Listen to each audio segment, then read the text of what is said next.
Here we have a CompAir Hydrovane 707 screw compressor. This machine runs on 460 volt 3-phase power.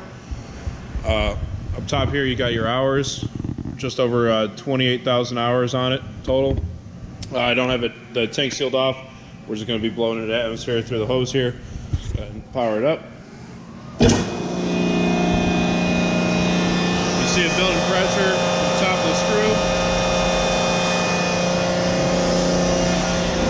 You hear the air.